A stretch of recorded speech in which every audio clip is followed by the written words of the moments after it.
Hey there, crypto enthusiasts. Welcome back to another quick and easy tutorial.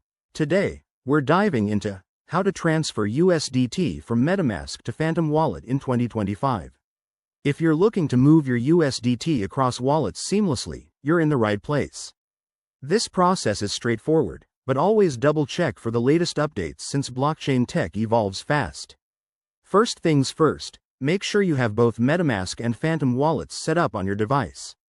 Metamask is great for Ethereum-based assets, while Phantom is popular for Solana, so we'll need to handle any cross-chain transfers carefully to avoid fees or delays.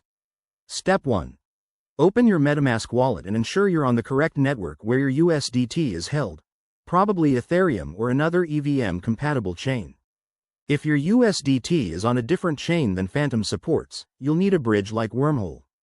Don't worry, I'll walk you through it. Step 2.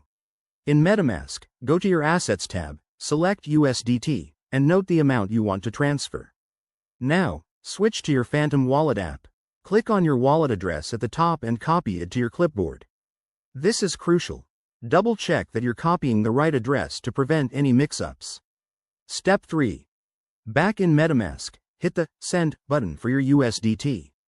Paste the Phantom Wallet address into the recipient field. Enter the amount. Review the transaction details like gas fees and confirm. If you're bridging chains, head to a trusted bridge site, connect both wallets, select USDT as the asset, choose the destination chain, and initiate the transfer.